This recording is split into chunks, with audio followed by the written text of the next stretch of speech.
Many people don't know about Parkinson's disease due to a lack of awareness. Joining us today is Dr. Vinay Goyal, Director, Neurology Institute of Neurosciences, Medanta Hospital, to help you understand more about this brain disorder with me, Arushi Biduri, and my colleague, Shivani Chhabra. So let us start with the most basic question and understand what is Parkinson's disease. See, Parkinson's disease is a degenerative disorder of brain. So specific cells which produce dopamine in the brain are degenerating. And when you have this condition, you develop symptoms of Parkinson's disease. And there are four major symptoms.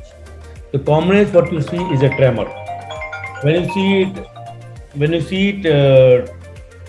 Tremor, they are usually on one side of the body, but they can be bilateral. Usually they are one side of the body or bilateral, they are more on one side and less on other side. Second thing is they become slow, what we call a bradykinesia. Third thing is their hand become, if you hold them and move them, they become stiff, what we call a rigidity. And fourth uncommon or late symptom is postural instability. That is when you are walking, you may fall down. These are four major symptoms of Parkinson's. Okay, so which age group is more at risk of Parkinson's? Correct. Mostly in India, we have 55 and above who are more common. But I have seen as young as 13-year-old young boy. So practically no age is exception. But usually this is a disease of after 50s and 60s. In India, unfortunately, about 25% of the patients develop when they are less than 45 years of age. That's the unfortunate aspect because India has a lot of young people whose age is younger one, so they may develop these symptoms at early age. So doctor, क्या अब जो as है, जो अब तो 21 साल से नीचे वाले लोगों में और जो 50 साल से ऊपर वाले लोगों में जब ये डिसीज होता है, तो क्या इनमें कुछ अलग अलग तरह के सिम्टम्स देखे जाते हैं? क्या ये यूजुअली सेम होते हैं? मोस्टली सिम्टम वैसे ही होते हैं जैसे पार्किंसन के होते हैं. यंग एज में कई बार डिस्टोनिया यानी पैर का मोड़ना या हाथ का मोड़ना ऐसे सिम्टम आते हैं, तो कई बार पार्किंसन का डायग्नोसिस गलत बनता है. तो पर कोई एक्सपर्ट देखेगा तो उसके मन में जरूर आ जाएगा क्या ये अनकॉमन पार्किंसन का मैनिफेस्टेशन तो नहीं है. तो ये डिपेंड करता है किस तरह के एक्सपर्ट को आप दिखाते हैं. दूसरी बात यह है कि सबसे बड़ा डिफरेंस ये है कि जिनको 20 साल की उम्र में हो गया है उनको अगले 50-60 साल अपनी लाइफ को मैनेज करना है. जिसको 60 साल की उम्र में हुआ उसको 10-15 साल मैनेज करना है. ये बेसिक डिफरेंस है.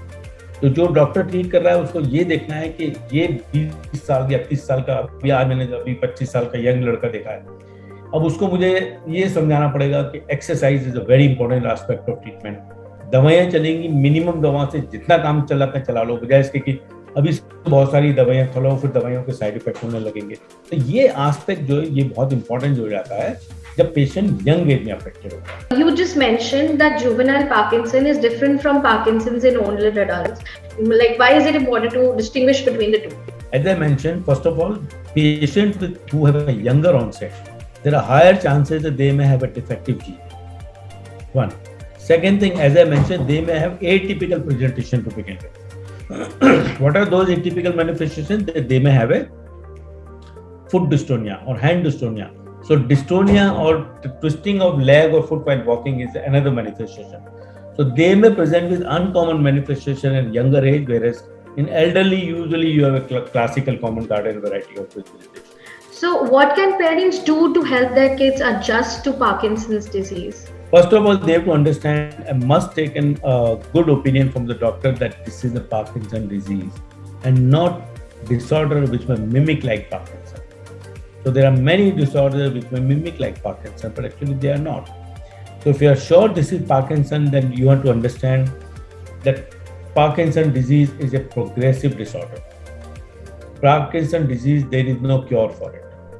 You can control symptoms of Parkinson's disease by medication. You can have a good quality of life by doing regular exercise, taking regular medication, and follow your doctor's advice. So these are very important things. So if somebody who develops in younger age, he has to be more disciplined in his life to achieve his next 20, 30, 40 years of good quality of life. Doctor, जैसे हमें पता है कि Parkinson एक autoimmune disease है, बाकी सब autoimmune disease जो होते हैं उनका ज्यादातर का हमने कुछ भी कंप्लीट क्योर नहीं देखा है जो साइंस निकाल पाया है. तो आपको लगता है कि आने वाले टाइम में कुछ ऐसा क्योर या फिर कुछ ऐसा आ सकता है जिससे लोगों को और राहत मिले इस बीमारी से? Actually, Parkinson's disease is not an autoimmune disorder. It's a neurodegenerative disorder. very rarely some of the autoimmune disorder can present like Parkinson. तो वो बड़ा अलग बात है, उसके बारे में भी बात कर सकते हैं हम। दूसरा आपने पूछा सवाल ट्रीटमेंट के लिए, इतना सारा रिसर्च पार्किंसन में हो रहा है कि हमको पता नहीं है कि अगले 10 साल बाद शायद कुछ ऐसी दवाइयाँ आ जाएं जो इस बीमारी को स्लो कर दें या इसको रिवर्स कर दें, या ऐसी दवाइयाँ आ जाएं जिनके साइड इफेक्ट कम हो, या ऐसी दवाइयाँ आ जाएं जिनको खाने से पेशेंट अपनी लाइफ नॉर्मल की तरह जी सके। तो ये बहुत ही बड़ी रिसर्च का विषय है। तो सर जो पार्किंसन होता है वो वो उसका पीछे का सबसे बड़ा मतलब उसका वो होता ही क्यों है लोगों को? Is it genetic or it's because of like the immune system? मतलब what is basically the reason why Parkinson happen? जैसा कि मैंने आपको बताया 100 में से 15 से 25 लोग होते हैं जिनको फैमिली में पार्किंसन होता है, और ऐसा माना जाता है यही लोग हैं जिनमें कोई स्पेसिफिक जीन पॉजिटिव होगा। मोस्ट ऑफ द केसेस में कोई जीन डिटेक्ट करना it is not practicable right now. और दूसरे अगर कोई जेनेटिक फैक्टर नहीं हो तो और क्या फैक्टर है? तो ऐसा हम मानते हैं कि इसको बोलते हैं programme cell death. Programme cell death का मतलब होता है आपका जो जेनेटिक कॉन्स्टिट्यूशन है उसमें आपके जीन्स इस तरह से डेवलप हो गए हैं कि जो सेल आपके 100-200 साल तक जिंदा रहना चाहिए था वो 30-35 साल की उम्र में ही कम हो गया, इसलिए आपको पार्किंसन के सिम्टम डेवलप हो गए। दूसरी बात है कि क्या हम इसको रोक सकते हैं? तो अभी ऐसी कोई दवा नहीं है, कोई मेथड नहीं है जिससे इसको रोका जाए। दूसरी बात, क्या हम इन सेल की डेथ को या सेल की डीजेनरेशन को कम कर सकते हैं? अनफॉर्चुनेटली ऐसा कोई दवा या मेथड नहीं है जिससे हम इसको कम कर पाए। सर एक क्वेश्चन जो हमने काफी सुना है, अपने व्यूअर्स भी जो पूछना चाहते थे, वो ये था कि अगर मेरे घर में किसी को पार्किंसन है तो क्या मुझे भी हो सकता है? तो मैंने आपको बताया ना, करीब 15% चांस है कि आपको हो सकता है। और मैं उसके लिए एक बड़ा जोक ये बोलता हूँ कि किसी को ये पूछा जाए कि आपको ये बता दिया जाए कि आपकी पैर की हड्डी एक हफ्ते बाद टूटने वाली है, तो would you like to know it? नहीं ना, क्योंकि अब अगला हफ्ता इसी टेंशन में बीतेगा कि मेरे अगले हफ्ते हड्डी टूटने वाली है। जी बिल्कुल। तो मैं तो उसको मेरी अप्रोच ये है कि देखिए कोई ऐसी जानलेवा बीमारी तो है नहीं कि अगर तो पता चले अगले दिन जान चली जाएगी। तो बीमारी ऐसी है जिसको हम बहुत अच्छी तरह से दवाओं से, एक्सरसाइज से, जरूर करने पर सर्जरी करके हैंडल कर सकते हैं। तो जब होगा तब देखा जाएगा। तब तक के लिए हमको ये एक लेसन ले लेना चाहिए कि मुझे अब फिजिकली नॉर्मल आदमी से भी ज़्यादा फिट रहना है, रेगुलर एक्सरसाइज करना है, दौड़ना है, डाइट का ध्यान रखना है, वेट का ध्यान रखना है कि भगवान न करे मान लो मुझे हो भी गई तो I am ready to fight it very well. So doctor, अभी आपने मेंशन किया कि ये जानलेवा बीमारी नहीं है, लेकिन people suffering from Parkinson's tend to feel very low. What can be done so that they don't lose hope? Can people around them help deal with it in a better way? You ask a very good question.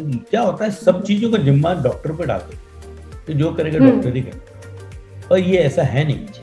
हमारा काम क्या होता है? Diagnosis बनाना, आपको Parkinson से related दवाई देना, आपका मूड लो है या आप डिप्रेशन में उसकी दवाई देना। यहाँ पे बहुत बड़ा और मेजर रोल रहेगा। एक तो केयर गिवर यानी फैमिली का, दूसरा सोसाइटी का। केयर गिवर का काम है उनको बिजी रखें, उनको इक्वली अपॉर्चुनिटी दें, उनको अगर कोई काम स्लो कर रहे हैं तो उनको मतलब ऐसा ना ट्रीट करें कि क्या कर रहे हो, इतने धीरे धीरे कर रहे हो। तो वो जो एक नेगेटिव एटीट्यूड है उससे फैमिली को ध्यान देना चाहिए। दूसरा होता है कि तो उनको चलने में टाइम लगता है, सब काम करने में टाइम लगता है, वो फैमिली से अलग से हो जाता है। शो में जा रही है तो वहां जाके बैठ के हिलते रहेंगे तो लेके नहीं जाएंगे, वो गलत अप्रोच है। तो they have to be part of normal life. अगर वो पार्किंसन है और थोड़ा पेशेंट हिल रहा है तो ऐसी क्या आफत आ गई है? मतलब ऐसा कोई मतलब बहुत बुरा तो नहीं हो गया ना। तो दूसरा तो उसको अपॉर्चुनिटी को इस तरह देखता हूँ कि they have to be our ambassador and tell the society कि देखो ये जो मेरे सिम्टम है ये पार्किंसन डिजीज के हैं, और किसी और को तो बता सकते हो आपको शायद पार्किंसन हो सकता है, आप डॉक्टर से आके मिल लो, बजाय इसके कि आप आइसोलेट हो जाएं। You be part of active society. ऐसे सोसाइटी का भी ये है कि अगर जो आपको डाउट है कि किसी को पार्किंसन है तो उसकी थोड़ी सी मदद कर दीजिएगा। सड़क पे जाना है तो हाथ पकड़ लो उसको कॉन्फिडेंस आ जाएगा, वो बहुत बढ़िया काम करेगी। कहीं किसी ऑफिस में जाते हैं तो उनको बैठने की जगह दे दीजिए, उनका काम थोड़ा सा आउट ऑफ द टर्न कर दीजिए। जो हमारे यहाँ इतना सोशल कंसेप्ट है नहीं कि लोग अगर जो किसी को नीडी है इस तरह का, तो उसको बजाय इसके कि वो लाइन में 4 घंटे खड़ा रहे, क्यों 4 घंटे खड़ा रहे भाई, उसको हम थोड़ा सा प्रायोरिटाइज नहीं कर सकते? तो ये सोशल इम्पैक्ट हमको लाना है, जिससे कि सोसाइटी उनको अच्छी तरह से ट्रीट करे। जी, उससे काफी बदलाव देखा जाएगा पेशेंट में भी और सोसाइटी ओवरऑल उसमें भी जरूर। सो डॉक्टर पेशेंट भी अपने आप को एक्सपोज करने से घबराएगा नहीं। जी, वो उसे पता है अगर जो किसी को पता चल गया तो लोग मुझे मदद ही करेंगे। जी, बजाय इसके कि मैं आइसोलेट हो जाऊंगा या मेरे को इनकरेज नहीं करेंगे, तो ये भी इम्पोर्टेंट फैक्टर है। जी। डॉक्टर, फर्टिलिटी पे अगर हम देखें प्रेगनेंसी के टाइम पे, फर्टिलिटी पे इस पार्किंसन डिसीज का क्या असर आता है? कोई असर नहीं। I have seen young Parkinson patient delivering a normal baby, तो उसमें कोई इशू नहीं। ठीक है, thank you so much doctor for your time today and we hope to connect with you soon. Thank you. Bye.